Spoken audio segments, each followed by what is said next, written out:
Paths to Power. Nubian Paths to Power. Nubian Paths to Power. Nubian Paths to Power. Nubian Paths to Power.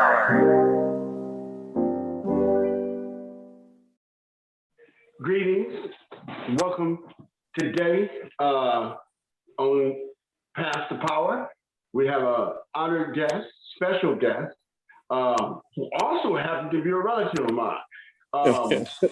We're going to meet the person, and we're also going to meet the persona in the music industry of the one and only Mac Mall.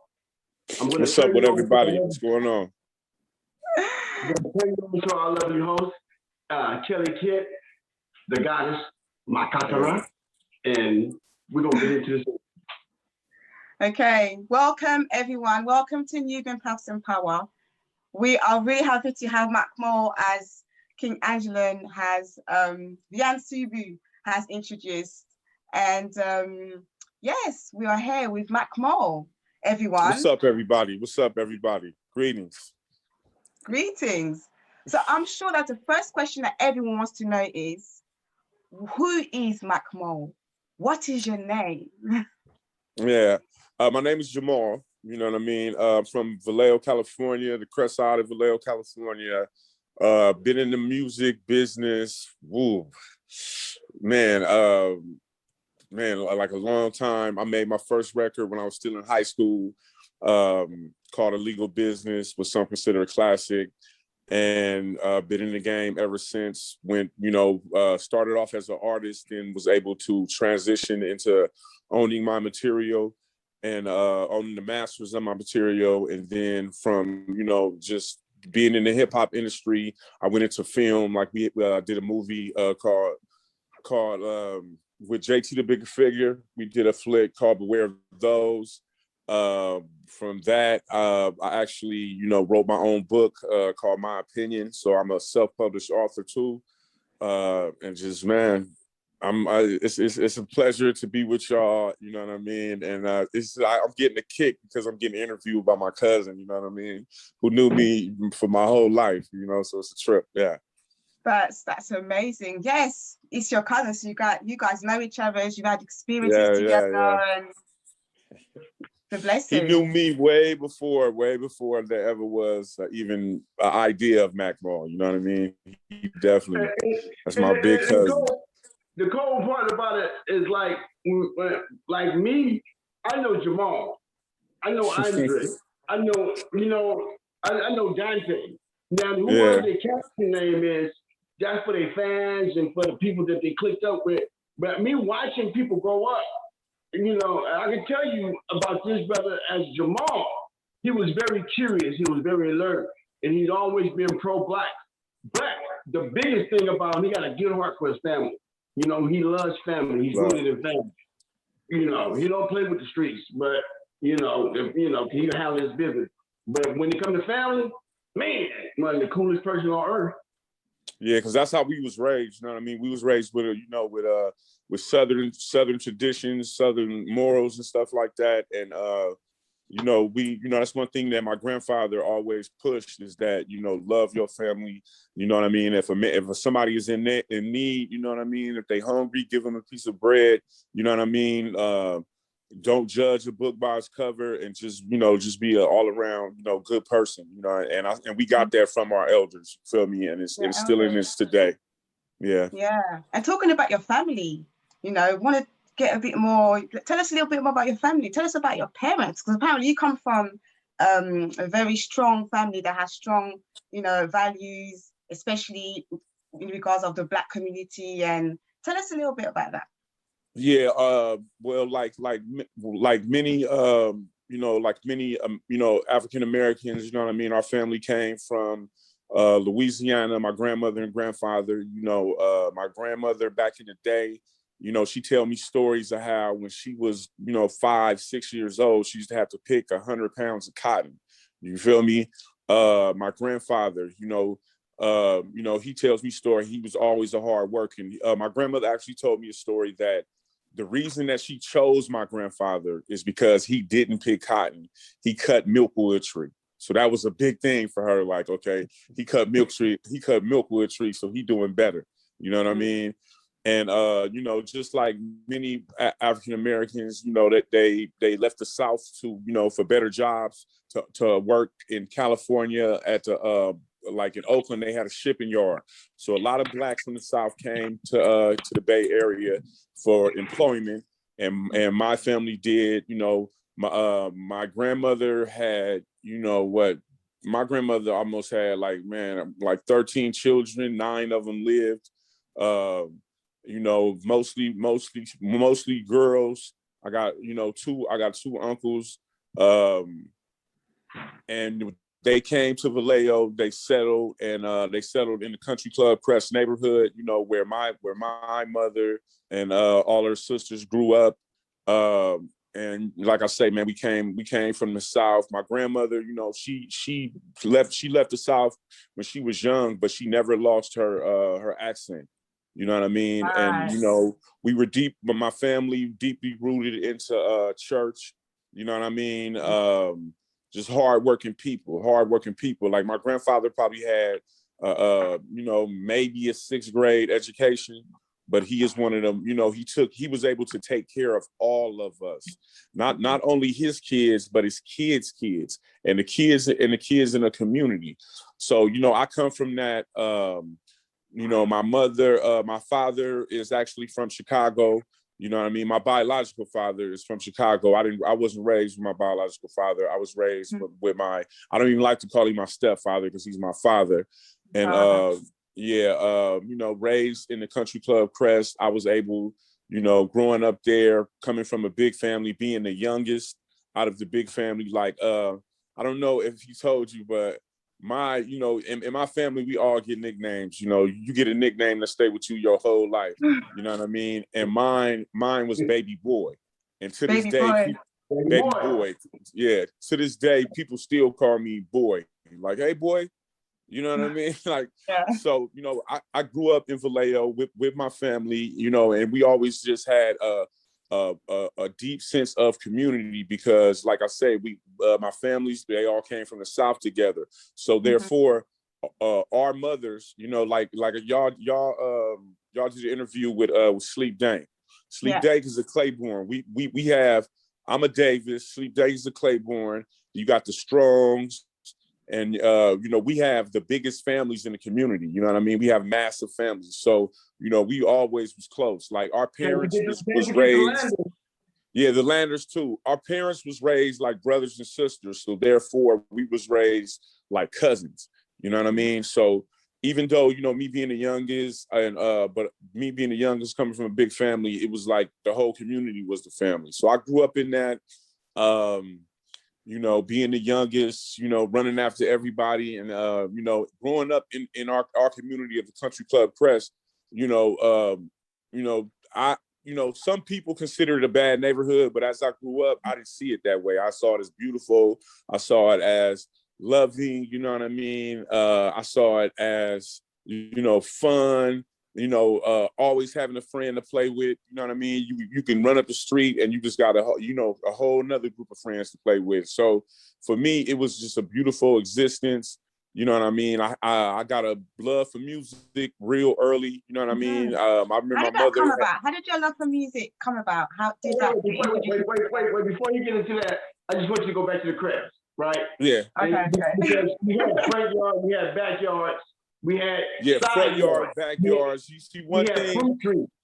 Yeah, my grandmother had you know, one thing that I want to say about the Crest that sets us apart from other so-called hoods that they have, you know, out here. You know, it really was a neighborhood. You know what I mean? A lot of the people, like I say, our grandparents was hardworking people. They were property owners. You know what I mean? So when you own property, you have a certain respect for your surroundings. You know what I mean? It ain't like we grew up in projects where you just throw the trash here and you piss in the elevator and you don't care. No, I come from a community where, you know, my family own their houses. You know what I mean? I got an auntie on every street in my neighborhood that they own their houses. You feel me? So, you know, like you said, front yards, backyards, fruit trees. You know what I mean? My grandmother had a garden. You know what I mean? She had chickens. She had ducks.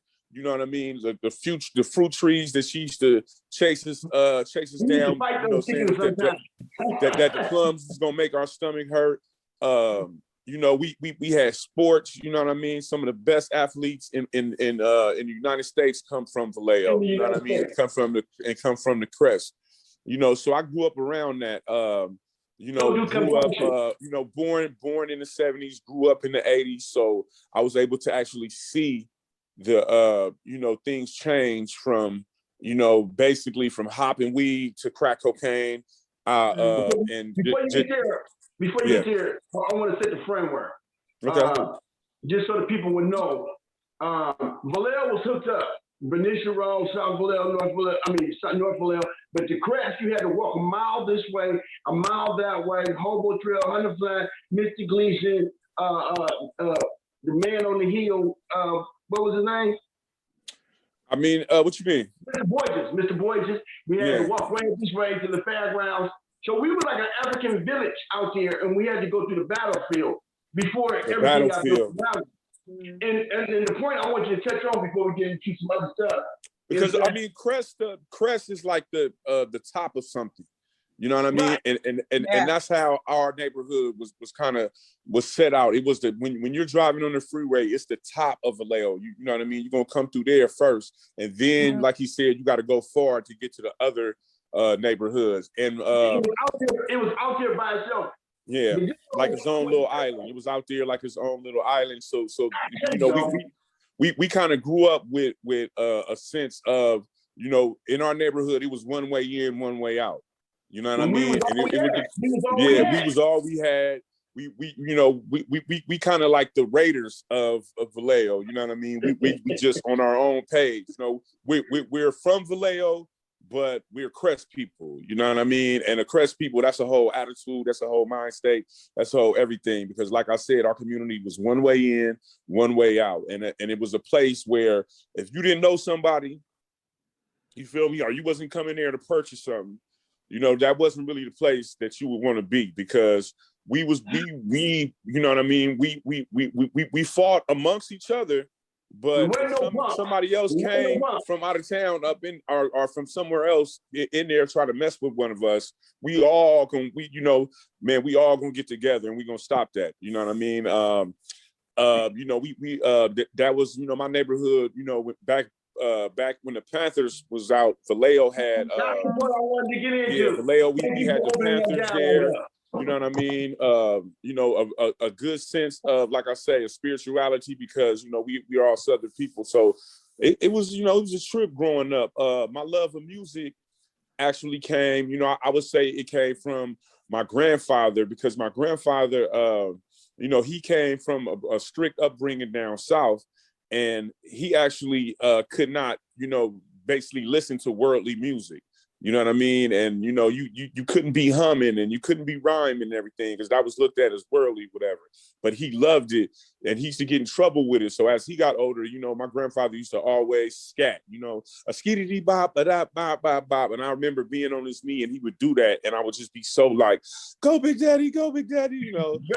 And my grandmother, you know what I mean? My grandmother, you know, her man, like the Negro spirituals and the church music, you know, that she used to hum, and she used to sing it, you know what I mean? And to this day, man, it touches me, because, you know, I will hear, you know, I'm going up to the rough side of the mountain, you know what I mean? I hear stuff like that, and it's just, man, it take me back. So I think I got the love from my grandfather, and my grandmother, and then just, you know, my aunties always playing, you know, jazz, always playing funk, always playing, you know what I mean, the blues, you know what I mean, the blues. My auntie Ruba Jean, you know what I mean, that was a big part. You know, we grew up to the blues in our house. We knew who Johnny Taylor was. We knew who all the great blues artists was, and you know, so just growing up. Auntie Ruba Jean, blues. Yeah, you know, growing up around that, you know what I mean? You know, man, my cousin, you know, my Uncle Mike, you know what I mean? All those cats coming with bringing the hip hop in and stuff like that. And my mother actually bought me. All the time, yeah. You and James just listen to reggae, you know what I mean? And I used to just, just be around these dudes, just soaking up all that I could get. My Uncle Mike was one of the like a breakdance champion in Vallejo. You know what I mean? Him and my other folks, Stevie and them, and the Definitely Wonder want to see Twins and that. friends. Yeah, they was the Wonder Twin and friends. And I remember being young and getting mad because, they wouldn't let me break with them. You know what I mean? I'd be like, I wanna get in, and they'd be like, nah, and to the point where I still know their routine today. You know what I mean? I probably can do half of their routine. You know what I mean? But with all those influences, my mother had bought me. I wanted a boom box when I was young. I wanted a big boom box. You feel me?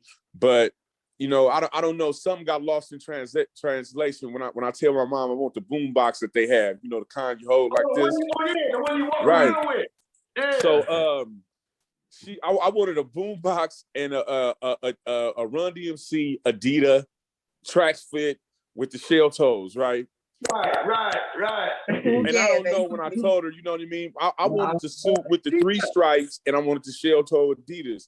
My mom went and basically bought me a cloth Adidas outfit, bought me some Adidas, they wasn't the shell toes, and she bought me a little speaker with she bought me a little radio with just one speaker, you know what I mean? And I couldn't go to the block with that, but she also bought me, she bought me Houdini. She bought me Houdini tape. She bought me the Fat Boys tape. Ooh. And those tapes I would just listen to, and never thinking, that one day I would do it, but just, being influenced by these people, of course, by the great, Too Short, you know what I mean? And just hearing these people and being influenced by them. And then one day, man, I always, loved the written word. My mother taught me to read when I was 5 years old. So, I love the written word. Later on in life, I would find out that my biological father was actually a published poet, but I never knew that. But, I guess it was a thing of nature and nurture or whatever. But because my nature, I had that in me. It's in your You feel me? genetics. So, in elementary, I would write poetry. I wrote my mother a poem. It had a line in there. I love my mom like Janet Jackson. Love from mom means satisfaction. And I wrote the poem, and my teacher, she felt that it was good, so she had me write it and perform it for our class. I performed it for our class, and then I performed it for the school. So I saw there that I had a gift of rhyme. And it's just, one thing led to another, and I started, slowly but surely start writing stuff. And man, probably wrote my first rap when I was about like 9 or something. You know what I mean? Hey, For real. Kelly, can you accept me? Because I'm trying to come in on my other phone so I can get off this phone because I'm having too many interruptions. Oh, okay, yeah, hold on. Okay, continue. Yeah, but man, wrote my first rap when I was 9, and ever since there, man, it's just been my passion, my passion. And the funny part about it is, my cousin tell you when I was growing up, I used to stutter. I used to stutter real bad, you know what I mean? And the only times I actually wouldn't stutter is when I cussed and when I rap. You feel me? So a lot of the times, since I had the stuttering problem, I wouldn't talk as much. You feel me? Because I didn't want to be, looked at as slow or something like that. You know what I mean? Yeah. And I used to just, but when I rapped, I never stuttered. So that was a little something. And yeah, man, just growing up in the V, man, found my love for music, started writing my raps, and like none of my family knew that I could rap. Nobody knew I could rap. You know what I mean? And even when I put out my first record, like people was like, "What? Like you doing what?" You know what I mean? Because like I say, man, I was just the youngest baby boy of the family. I used to stutter. I wasn't, the most athletic of my family. My 2 older cousins was, and I always did everything last. You know what I mean? Because I was following up behind them. So, but hip hop and rap was something that was just mine. It was something that I did good. It was something, a way that I could show, a talent in everything. So yeah, man, hip hop was very important to me young, and something that I've been in love with my, man, a majority of my life. Yeah, and would you say that your relationships have shaped your creativity or your songwriting or your rhyming and so on and so forth? Yeah, I mean, because I say that it has, because what I mean. I just absorb everything. I absorb, my community. You know what I mean. I absorb, my grandparents and my cousins. Like I say, my big cousin used to have the reggae. You know what I mean, and hearing the cats chat and everything. And just all the stuff, the sayings in my neighborhood, the attitude in my neighborhood, and everything has played a big part in not only my music, but just the person that I am. So yeah, I definitely have been influenced by, just by not only my community, but just the world as general, Mm-hmm. Excellent. And are you currently in a relationship? Are you married? What's your for the viewers? Yeah, I'm actually a new father. You know what I mean? I have an 8-month. Congratulations. I have an 8-month daughter. I'm in a relationship right now. Me and her mother. I have an 8-month-old daughter. This is my first child. You know what I mean? So I'm a family man. Basically, yeah. That's excellent. So that's Jamal. So Yeah. now we want to find out about Mac Mo. Mac Mo, is he an alter ego or is it the real you? I mean, it's a trip because, I mean, if you look at it, I've been Mac Mall longer than I've been Jamal Rocker. You feel me? I started when I was 15 years old. You know what I mean? And I'm into my 40s now, so I have been Mac Mall, longer. I have, but I mean, it's a part of me, definitely. It's a part of me. It's just like like I guess my superpower is Macking. You feel me? Mac Mall is Mac Mall is cool. Mac Mall always knows what to say. Mac Mall, you know what I mean, is know what to say to the ladies. Mac Mall is is respected in the streets, respected on some gangster stuff. But Jamal is who I am with my family, with my with my daughter. It's kind of like, Mac Mall, like I say, I used to stutter. I was the youngest, but what I mean, but Mac Mall has his guards up. Jamal has his guards down and is a more open person. So, it's kind of a difference, you know what I mean? It's kind of a difference, you feel me? It's definitely a difference. And it's something, but it's something that bled into each other, you feel me? Because it's just like, man, I don't know nothing else. You feel me? I don't know nothing else but being Mac Mall, you feel me? You know what I mean? But definitely, with my loved ones and my family, you know what I mean? There's no room for that, but coming where we come from, you got to put up a guard and a force field anyway, you know what I mean, to survive these things. You can't just be too open, you know what I mean, to, because for people trying to take advantage of you. So I guess Mac Mall is everything that I always wanted to be, you know what I mean, and became. Yeah. I would like to say this. Coming out of the Country Club Crest or Vallejo or the Bay Area, you can have more than one nickname. You got your family nickname, and then when you touch that pavement, your nickname from the streets, it can stick with you, or you can develop into a different persona, right? Right. You get a street nickname, and then if you in the game, whoever you is in the game, like Mac Mall, the Mac, Mac Dre, we need to talk about that. Like where I was given my name, you know what I mean? I'm a third generation Mac. You feel me? The first generation is Michael Robinson, may he rest in peace. He was the one of my biggest influences, the cat who made the first, independent record in my community. You know what I mean? He was somebody who let me know that I actually can, not only chase my dream, but actually catch it. You feel me? So, the Mac plays a big part of it. The second generation Mac is Mac Dre. You know what I mean? Mac Dre, who was basically a god in the Bay Area. He was one of my. Let me say this right. Yeah. All three of them, the Mac Dre, and Mac Mall were some of the youngest rappers who ever did it in the world. Yeah. I just want to establish that. Yeah. Club Crest. So Max Ray, he the second generation. He was a giant influence, you know. So and then I got my name. I was allowed to have the moniker Mac Mall. He's gonna be Mac Mall.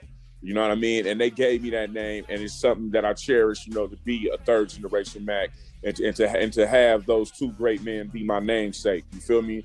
But you know, a Mac is somebody who is basically you know, a master at creativity. You know what I mean? He's not only a hustler, you know what I mean? He's not only a slick talker, he can do everything. You know what I mean? He's a well-rounded individual, you know, and that's something that, you know, we all want to be. We all want to be cool. You feel me? We all want to be, you know, to a different level, and we wanted to be more than who we are. So that's how, you know, I got the name. It was handed down to me, and it's something that, you know, I come from the Crest, and that's the home of the Max. You feel me? Straight up.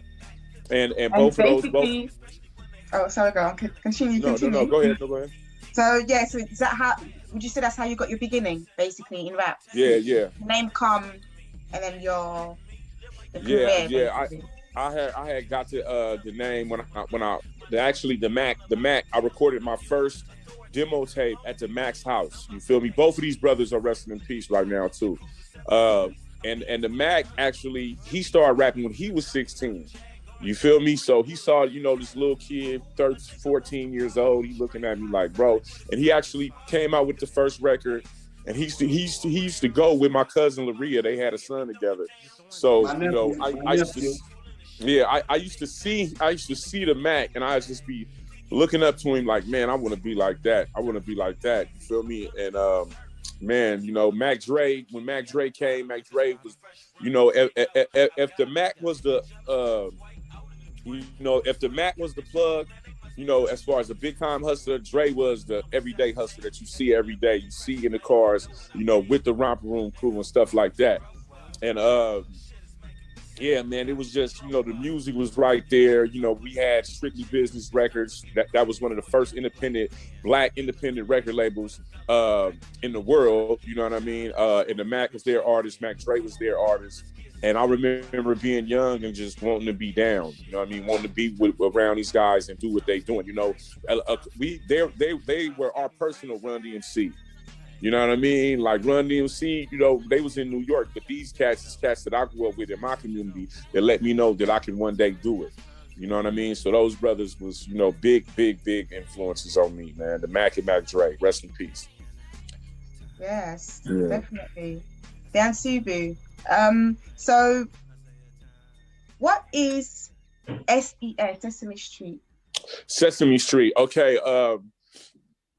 Well, like we are from the Crest, right? And the Crest, like I say, we're all connected through not only through family, but you know, you had crews, you know, cats who kicked it together. You know what I mean? So, and basically, cats who was kind of around the same age. So Mac Dre, you know, his group of friends, you know, what were called. It was an OG in our neighborhood named Jamie 08. And I think Jamie 08 used to see the romper room. I mean, the Mac Dre and all his friends hanging together. And he said one day, you know, look at you dudes just like the romper room, because the romper room was a kid's show that we used to watch back in the day, where the lady, you know, it was a kid's show. So he was making a joke about Dre and his friends, but that name stuck with them, you know. So they use it as a badge of honor. Like, yeah, we the romp. So when they made the romper room, you know, we were kind of right under him. We were their younger cousins, their little brothers, and stuff like that. So when they named themselves romper room, we said, you know what, we gonna name ourselves Sesame Street. You know what I mean? So all my friends from a certain age group, we said we're gonna be called the Sesame Street. You know what I mean? We're Sesame Street. So from Sesame Street, you know, STS, you know, that is how that's what we start calling ourselves. Sesame Street to Ses, to Strictly Ses, to 535, you know, but it's all the same thing. So it's basically just our crew name, you know, of friends that you know, what later would be called a gang later, but it you know, we didn't call ourselves no gang or something. We was just I wanna say friends this who hung part. around each other, who was from the same neighborhood. You know what I mean? Yeah. I want to say this You- part. Now, this is the funny part, right? The 80s hit and the drugs came in, right? And so you got these people hanging on Lemon Street, these little motherfuckers, right? And it's like they should have been in. The lights is, the lights is on. You niggas should have been in the house. You brothers should have been in the house, right? And Please so believe it. they start hanging out later and later. And then some of the people who were looking for product, what you can, but those little rubber kids, Man, little kids. They got famous for getting their money too. So that's a whole nother story though. And so Yeah, and the thing is, the romper room, that like it started off as a joke. Those brothers would become infamous. You know what I mean, for the bank robberies that happened in our community. My whole community would become infamous for bank robbery. You know what I mean, later on in life. But we all started off as kids hanging out. You know what I mean? Yeah. Hanging out. Yeah. Okay. So that's quite. It seems like you've had such an. Go. Also, they infamous also for producing rappers too and music. Yeah. Also, Rap so and bank robbery. That's one thing that my neighborhood is famous for. Rap and bank robbery. And you mentioned Mac Dre. So who was Mac Dre to you, basically? Because we noticed that you two are really close passing. Yeah. So Mac Dre was a second generation Mac. I'm the third one. He was somebody, like I say, man, the Mac and Mac Dre was like superheroes to me. You know what I mean? And it was like superheroes that come from our own community. You know what I mean? That come from us. So it was like, basically having heroes that I can touch, that I can talk to. So I remember just hearing Mac Dre, because Mac Dre came after the Mac, and I remember just hearing his music and just knowing that he was just so talented. You know what I mean? And that he was a star even when he was on Leonard Street in the Crest. So he was somebody that I definitely looked up to, not only because he was a dope rapper, but he was just like a cool guy, and like he hung with my cousins, from the romper room crew, with cats that I knew forever. So he was somebody I looked up to. He was a funny dude. You know what I mean? A loving dude. Man, it was just, he was a great person, and just both him and the Mac, they were my heroes and people who I wanted to be like. They still are my heroes. Yeah, man, Dre was an awesome individual. You know what I mean? Somebody I definitely looked up to. Somebody I definitely looked up to. But he was a cat that had a lot of morals. You know what I mean? He did what Dre did, like 6 years in a federal penitentiary for a crime that he didn't commit. You know what I mean? And he was somebody that I looked up to. Definitely, I still look up to. May rest in peace. And also, we did an interview. We did an interview with his sister, Jai Hicks, and we got the information that his father was a Black Panther. Nanny. So one of the questions I wanted to ask you,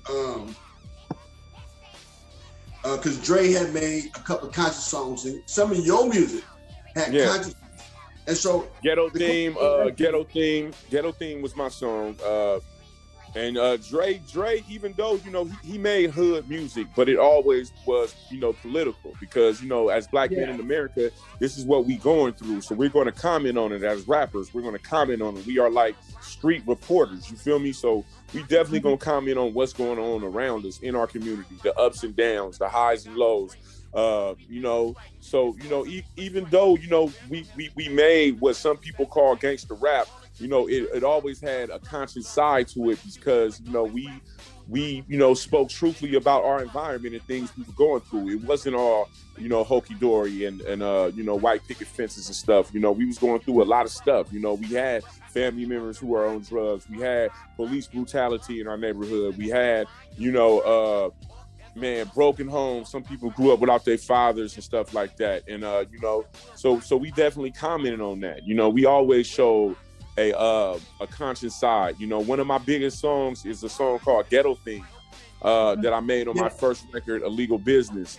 And you know, that record, you know, touched the world because when I put out the record later in life, I had met Tupac. You know, I mean, I met Tupac when I was a youngster, and Tupac loved that song. He actually made his directorial debut with that video That and that video, song. You know what I mean? famous video Yeah, directed by Tupac. yeah, Yes. yeah. So yeah, shout out to Tupac. You know what I mean? May he rest in Yes. peace. Afeni, rest in peace.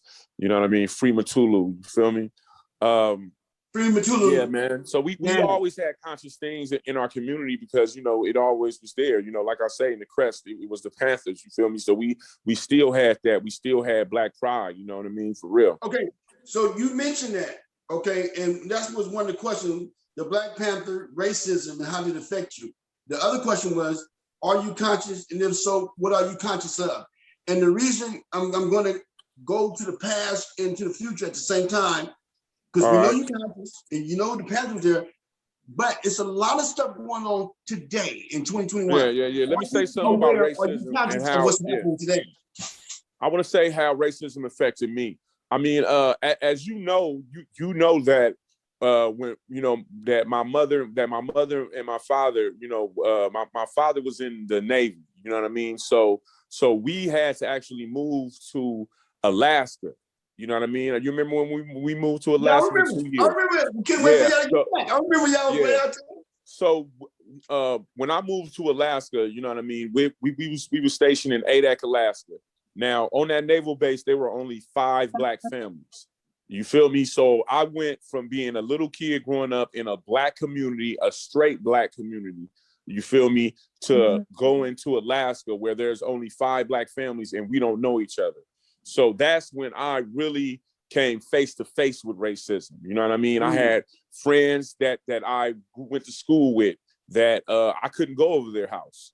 You know what I mean? And it was like, I was young at that time and you know, I couldn't, you know, hang out with my friends. I didn't know why, you know what I mean?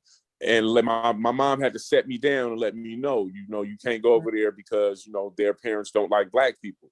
You know what I mean? I didn't understand that. And then, you know, growing up out there, man, me and my little brother was 4 years old. You know what I mean? When we used to walk, you know, sometimes we used to get into it with the white boys and stuff like that, to the point that we used to walk around with sticks and rocks in our pockets. You feel me? Wow. To fight, you know what I mean? Straight up. You know, it was 6 months light, 6 months dark. You feel me? So, you know, that does something to the mind. I actually had my elementary school teacher committed suicide because she just couldn't handle it, you know, being out there in Alaska and dealing with the racism and stuff like that. So that was when I came face to face with racism, and you know, and it basically shaped me into the person I am today, because I never experienced anything like that. Because like I say, I grew up in a Black community. You know, the only white people who we saw were police and the mailman or something like that. So I didn't know nothing about racism. But when I lived out there, that's when, you know, it got real to me. You feel me? So even when I came back with a different mentality because of the things that we had to go through, the literal fighting that I had to do just to survive. So, you know, that shaped me into the person that I am today. And what else was you asking me, cousin? So you had this personal experience with racism, and then we read about it in school and we see it on TV. Yeah. But here we are in 2021, and just not the killing of police, the whole Donald Trump thing, the whole right. They want to start a race war. And then we always praying, we always marching. Some of us are integrated with white girlfriends and boyfriends and going to school, growing up with different people. And I just wanted to know if you're conscious and what you're conscious of in 2021. You know, I mean, I would say like what started me on my path to be conscious was, you know, being 13 years old. You know what I mean? That's when the drugs came into, you know, I mean, they came in before, but the drugs was heavy in my community. I started seeing, you know, I started seeing stuff, and I started wondering just to myself, and not even really expressing it to anybody, but I started wondering to myself, like, it has to be more than this. You feel me? I look around, and even though I love my community and I love around, but I'm like, you know, something ain't fair about this. Something ain't fair about how we living over here, but you know, people on TV and other people are living this American dream that we're not we're not living. You know what I mean? I come from somewhere where I'm seeing a dead body or somebody getting shot or something. And I'm wondering, like, this can't be the way for everybody. You know what I mean? So for me personally, that's when I start, being more bored, trying to see, what is my place as a Black man? You know what I mean? Or as Black people, what are we? What's up with that? And then I start doing, the footwork. I started studying. The first book that I read that changed my life was the autobiography of Malcolm X. You know what I mean?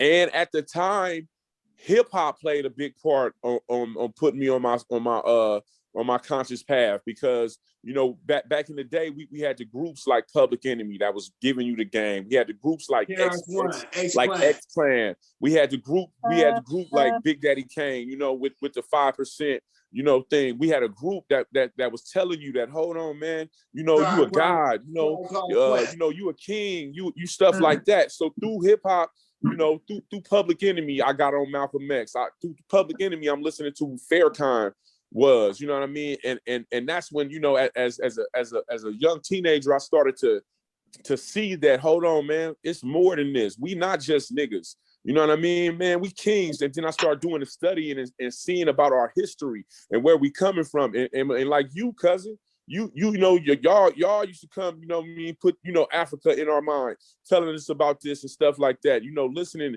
And y'all paintings. My cousin James.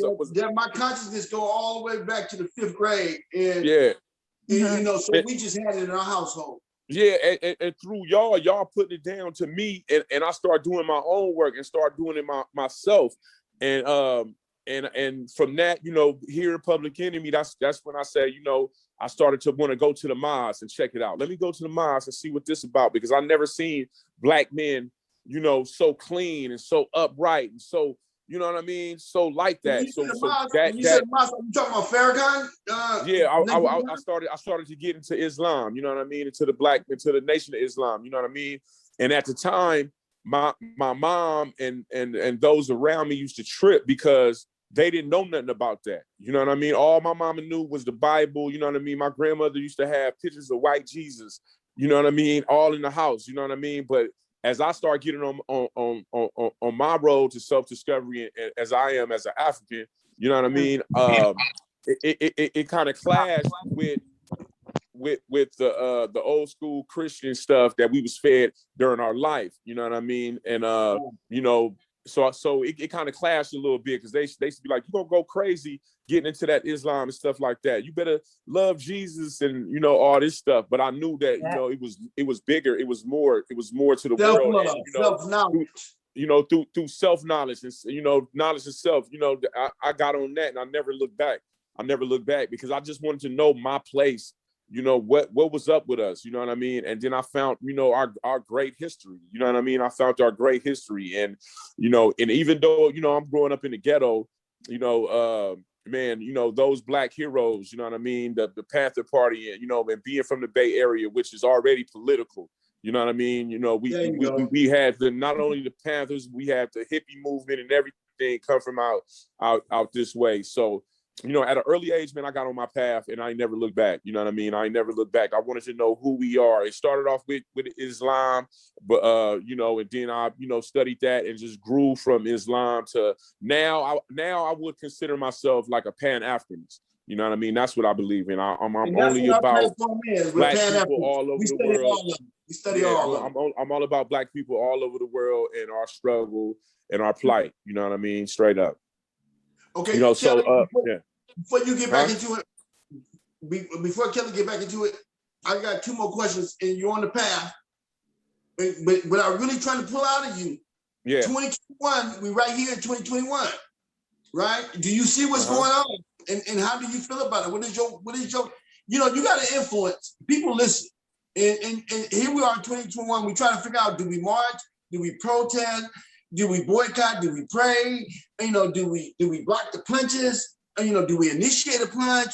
Do we get our business? What do we do? Our children are looking at this, and they're going to be subject. I mean, it's that's a loaded question. That's a loaded question. You know what I mean? First of all, I believe we got to love each other first.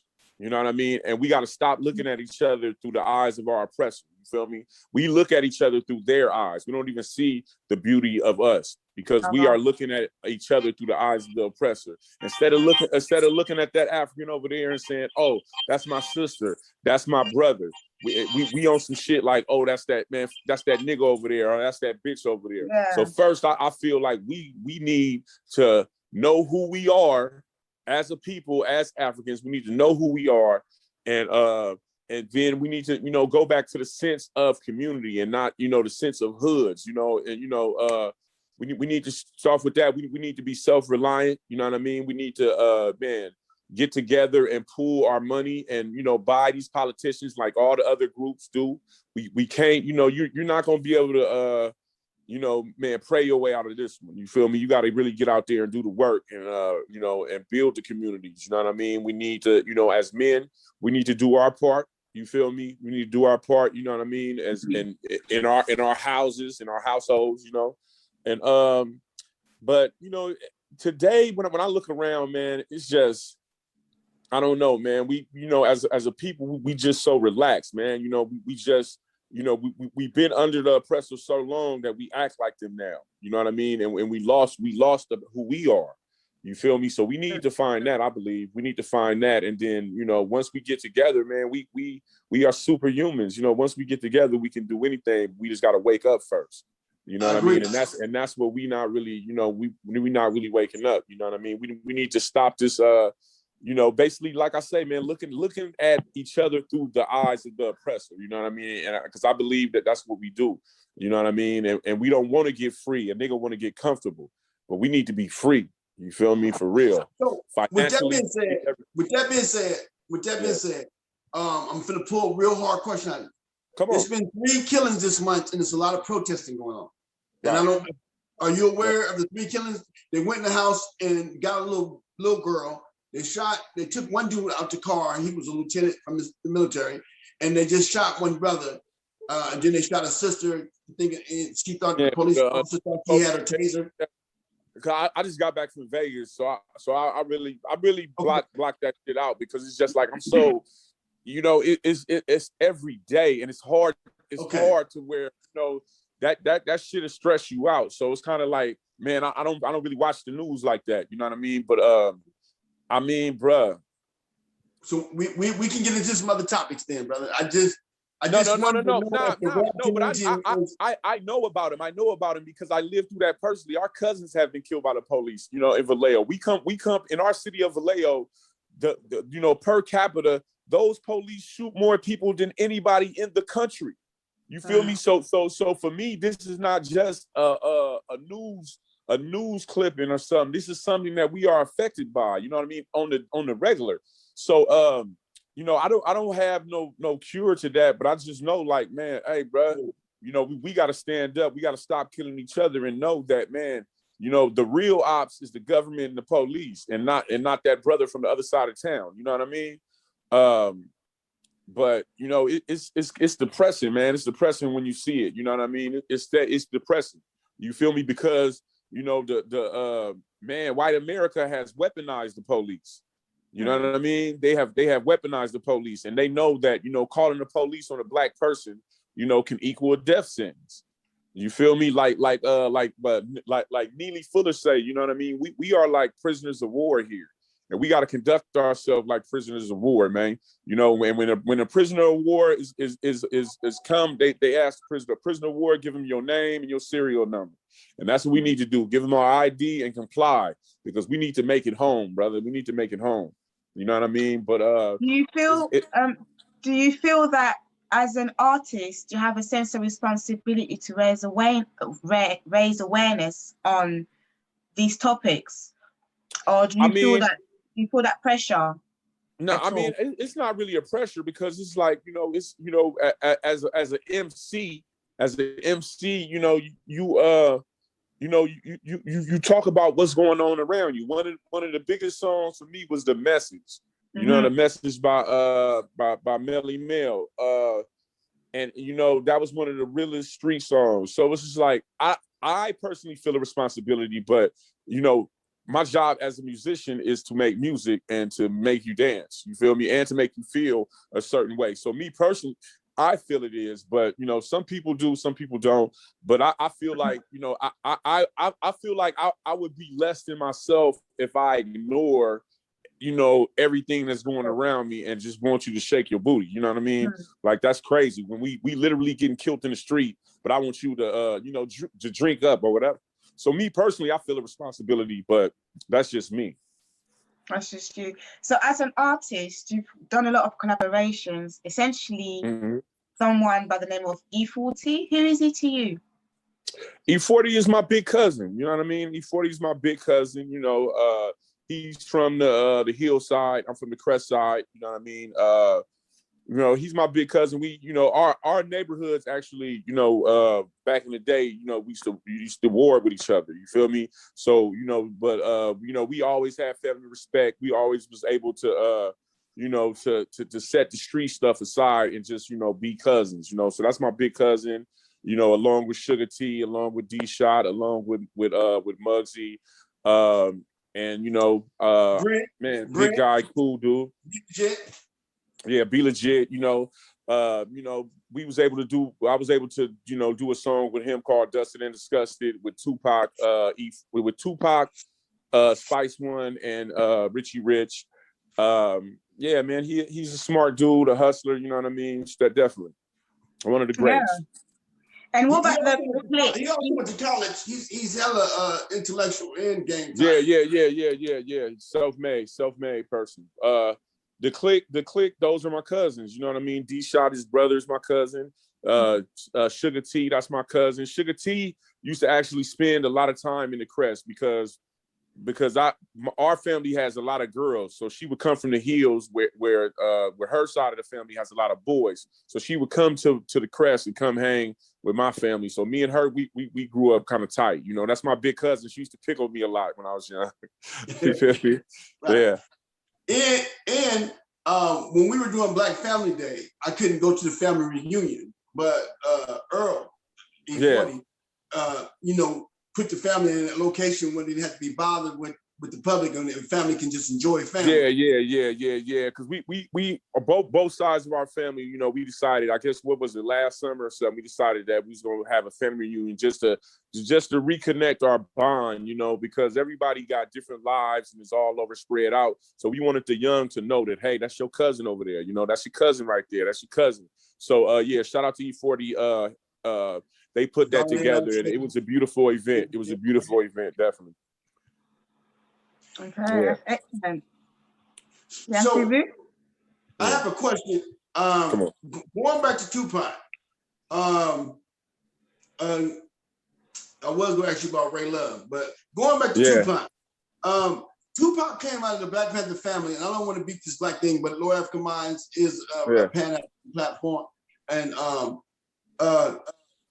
you hanging out with him, and us listening to his music, and then in his private life, even though he got caught up in the LA thing or the street thing, it seemed like he was still conscious, and that if he would have lived, that he would have put more conscious or made some type of movement where we would have more information or be in a better position to operate as our own community, like the Panthers wanted us to do. I mean, I met Pac at an E40 video, Practice Looking Hard. My cousin Shonda had actually took me to the video. So I'm hanging out there and I had just put out my record, and a white limo pulls up, right? And I talk about this in my book, My Opinion. A white limo pulls up, and some guys jump out, and it's Tupac. Now at the time, Tupac has done the movie. He's becoming to be the star that he, speaking of Ray Love, he just called me. He's becoming the star that he will become. So I actually waited my time to kind of walk over there to him, and I introduced myself. And when I introduced myself, he got real excited. He was like, "What? You Mac Moore? Man, I'm listening to your music in the car right now." And he started naming off my songs and stuff like that. And I'm sitting there like, wow, you know what I mean? Man, the biggest rapper in the world know who I am. And, from that day, we became cool. And he had said something to me like, hey, I want to do some work with you. And he was like, man, I want to do your video. And I was like, cool. But at the time, I was thinking like, I was thinking maybe he was being like Hollywood and doing some, let's do lunch type thing. But dude was a man of his word, and we ended up hooking up. But as far as the question you asked me, as far as if he was able to survive, what he would have did, Pac was hands on. You know what I mean? He was very hands on. Not only did he look out for me, he had youth all over, the outlaws all over, and other people that he took care of, and really, gave them knowledge and stuff. I think if he was able to live just like everybody else, everybody grows. Everybody mentality grows, you know what I mean? So I definitely would have seen him, starting an organization, or, doing, walking in the footsteps of his mother, you feel me? Afeni, who was a man, just a beautiful woman and a powerful woman, salute to her, and, his stepfather, Matulu, you know what I mean? Like these was heroes, you know what I mean? Straight heroes. So, Pac was just of his time. You know what I mean? He still was conscious. He still was on that, but he was just of the time. And even with the thug life, the thug life was a conscious thing that he did. Not saying that we're all thugs, but he knew that, through this thug life, through saying thug could be a everyman. Every cat got a little street in him and a little what's it called. So he was trying to relate with everybody. You know what I mean? And he just used that word thug to connect it to all the young cats who felt, that they wasn't part of the system, and they wasn't, they was looked down upon. So now he took that word thug and he said, we gonna shine with it. You know what I mean? Straight up. Okay. So let's talk a little bit about your creative. Let's talk a bit about your creative. Huh? Oh, sorry. I wanted to talk a little bit about your creative catalog. So you're an author, and you have a book. Yeah, I wrote a book called My Opinion. Yeah, I wrote a book called My Opinion. It actually came through tragedy. You know what I mean? I had a bad car accident where I actually ended up losing one of my friends. He died in my arms. And my body was messed up. I had 15 staples in my head.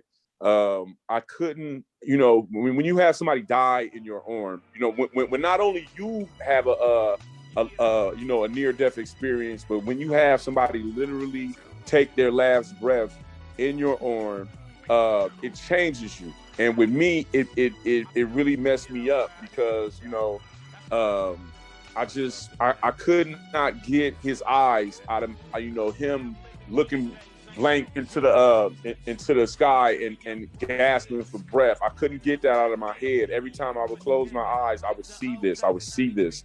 So when I came home from the hospital, I couldn't really move. You feel me? I couldn't really move well. So at the time, I had just moved back to the Bay Area from Las Vegas, and so I'm living in Daly City. I just got this bad car accident. My friend died in my arm, and I'm laying there, and I was thinking, how did I get in this predicament? How did I get here? How did I get here? And like I say, I had a love for the written word ever since I was young. My mother had me read since I was 5 years old. So, books was always a big part of my life, and writing and stuff like that. So as I'm laying in the bed thinking about my dead friend, I started to write, and I just started to write about my whole life. I started to write about, my grandparents coming from the South. Hold on, y'all. I started to write about my grandparents coming from the South. Hold on.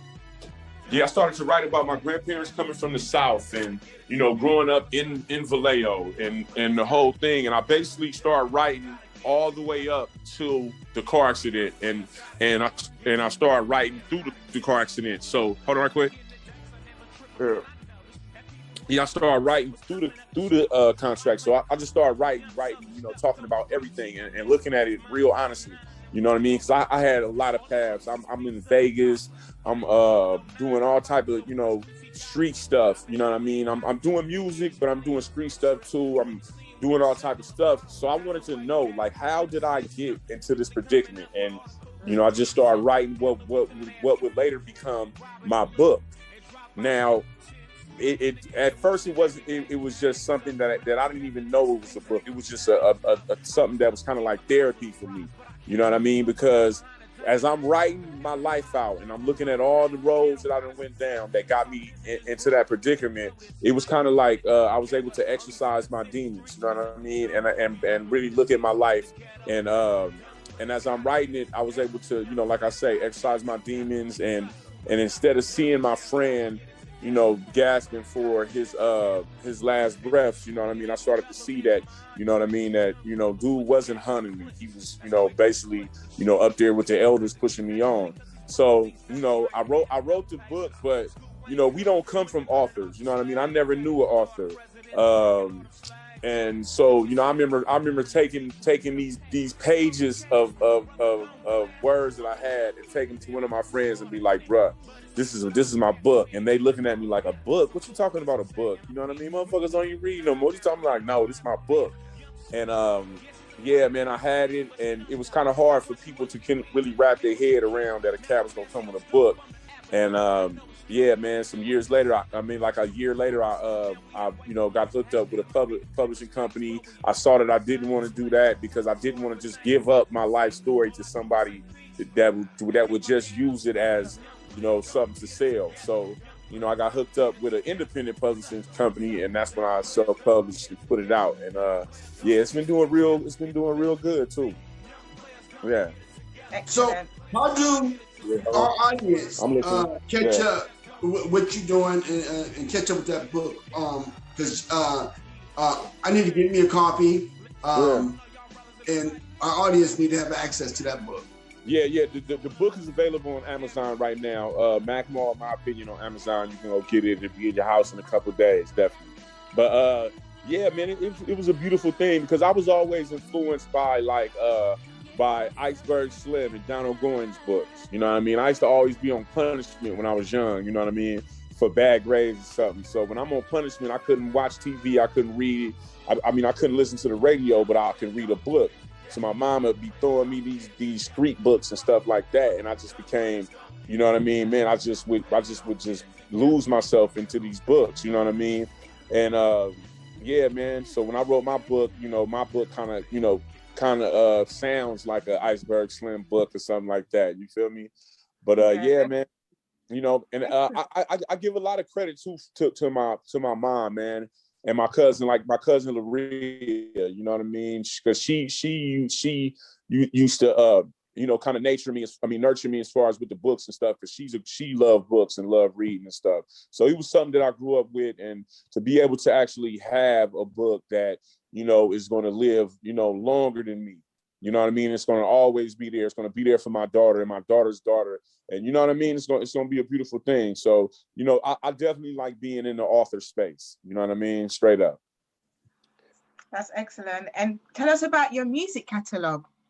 Oh, man. I put out my first record, Legal Business, when I was 16. I wrote it when I was 15. I put it out when I was 16. I think I got 11 solo records. 11 solo records that I own. I want to tell all you MCs there. You own your masters. Yeah, I own the masters to them. You know what I mean? I was able to negotiate them throughout my career. Man, I have put out rock records. I put out a rock rap album called Crime Scene. Right now, I'm actually doing a record with my good friend Doobie, who's another artist and a crew member from the 5 Trey 5. We're doing a group record right now that I'm executive producing. So you be on the lookout for that coming, man, this year. Is it coming out?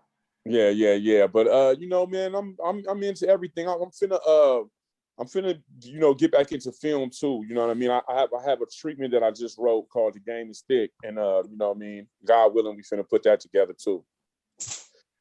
Hey, that's unique, and it's a reason why it's called The Game is Thick. You know, and yeah. So I caught that. I love that. That was the Mac's first record. It's called The Game is Thick. You know what I mean? And that's something that we challenge. So yeah, I wrote the treatment to that, and we're gonna try to get that up. And I'm also I'm also putting together a documentary about Bay Area hip hop called 1993. And in 1993 was the year that I dropped my record. But it was such a powerful year because that was the same year that The Chronic came out. That was the same year that like other rappers like Selly Sale, Sibo, and it was just a powerful time in Bay Area in Bay Area hip hop and hip hop in general. You know what I mean? Because that was My Opinion on there? Yeah. And it swam with the sharks, huh?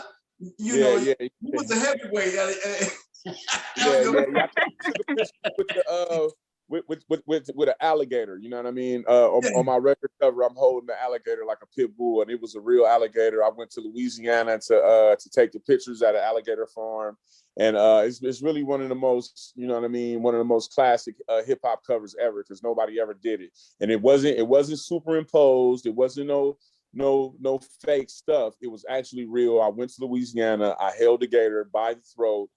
Held a gator on a chain, held a gator by the neck and everything. And people in hip hop wasn't doing stuff like that. You know what I mean? For real. But I was able to do it. Yes. No doubt. You have some songs. A lot of fears, huh? Yeah. Yeah. So you had some songs that were for entertainment, and then some songs that were true to the hood. So you kind of had a variety of. Yeah, always. As an artist, not to cut you off, I'm sorry about that, sister. As an artist, you know, as a person is not just one thing. You know what I mean? A person is not just one thing. You feel me? Like a person is a lot of things. You feel me? And that's what I try to always show in my music. That you know, of course I might got some gangster rap, but I also love my mother too. You feel me? Why I can't do both? Why I gotta be just one way? As a human, I'm not one way, so my music is not gonna be just one way. You know what I mean?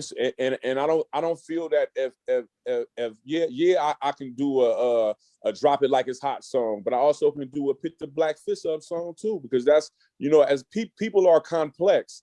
You know what I mean? If a person is one thing, that person can be insane. You know what I mean? Because okay, you a gangster or you a killer, but you don't love your mama. You know what I mean? Like, you don't smile when you see a baby. You just hard all the time. Nah, you know what I mean? So in being true to myself, my music has to reflect that, you know? Yeah. I mean, I really appreciate that, because I tell people I'm Pan-African and my daddy raised me pro-black. But when I went to school with everybody. When I played baseball, I played baseball with everybody. I didn't have to bring no people home with me, because my experience in my own neighborhood is different in my household. But when I went to work with everybody. So you have to be able to adjust to the environment in order to survive. And I see that is reflected in your music, and I appreciate that. Because there's something for everybody.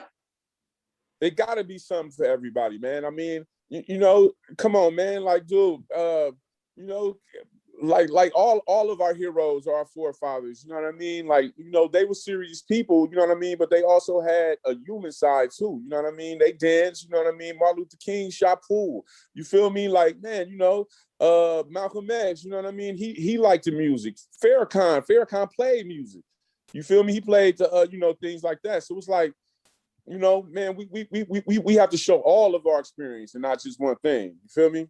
For real. But I believe like music, art, you know, our authors and everything should reflect, you know, our struggle and what we are going through as a people. You know what I mean? For real. And one last question: if your music was a book or a movie, what would be the theme and most important message? Man, the theme. Man, the theme would be keep it macking. You feel me? And with me, it's just, and this is what I tell people, man. It's just like to be true to yourself. You feel me? Because at the end of the day, that's who you're gonna be left with. And any decision you make, you're gonna have to, you know, ride it out. So just be true to yourself and don't, you know, you can follow a fool off a cliff. You feel me?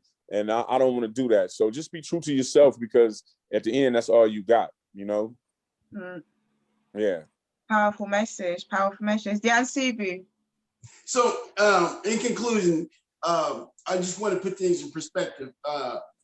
Outside of being my cousin, I grew up with, I admire him as an artist and as an entertainer and as a person, because throughout his whole catalog, my children and the rest of the children can listen to him, and it is safe as far as the information that they get out of this. Even if you want to take it as real or entertainment, it's still something that you can grow up and develop with, right? Without being a warfare against your conscience. And I just want to thank you for having that type of music, for being that type of person, because the music also reflects your person and your personality as artists. And a lot of people put stuff out there in the atmosphere knowing that they may not have lived it, and it might not be safe for our kids, but I can guarantee anybody who's watching this, I want you to go listen to go listen to Ghetto Theme. Go listen to Get Right. Go listen to Wide Open. You know what I mean? Go listen to it. I definitely got something for everybody. One thing I want to say to you, man, I'm so proud of you, cousin. I'm so proud of you, man. I'm so proud. You know what I mean? Because, like to see where you at right now and what you're doing, man, I support you and I love you. And, man, just keep it going. And anything you need from me, in any way, man, just definitely get at me because I love you. And okay. I remember, this is a little story I want to put. I remember be young, right? I'm a little kid. I got to be every bit of like 8 years old. And you know what I mean? Because up in there, him and his brother is up in the den. And I remember being little, and we used to talk about like Jamaica, or we used to talk about Africa. He used to say like, yeah, man, I just want to go to Africa and sit on the rock. You feel me? And I used to be like, yeah, cousin, I want to come with you. I want to come with you, man, to Africa, sit on the rock, man, with you and everything. One day, cousin, man, we gonna get there. You feel me? And at the end of this year, we plan on a trip to Africa. If we don't make it at the end of this year, we're gonna make it February. But I'll give you details and we'll let the audience know how they can support us, the fundraisers that we're gonna do. But I have a serious question to ask you. Yeah. Lord African Minds, we just now getting started with our media and our radio. And we give you an open invitation to have your own slot on the radio. But more, we trying to get some theme songs together. And since we're a nonprofit, we won't be able to pay anybody at this moment, but we're asking people to donate some lyrics to help us come up with a theme song. And Kelly, she's a singer also, and just to do a collaboration so we can introduce ourselves, before our shows come up. It'll be my honor and my pleasure, man, to get down with that. You know what I mean? So definitely be on the lookout for the Mac Mall song for sure. And I would like to definitely hook up with your sister and do something, That would be amazing. That would be an honor for me from the UK, I'm an outsider looking into your world right now. So I just feel honored and just blessed and just, much love, gratitude. Much love. Shout out to all the people in the UK, man, all the brothers and sisters in the UK. Much love, man.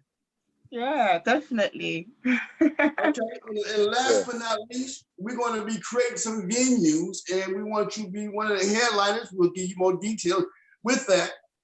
And so we want to thank you. And as we say, New Makiwawa here. Can you say New Makiwawa? New Makiwawa? New Makiwawa. Okay. Thank you. Okay, and with that, can we call you back at a later date?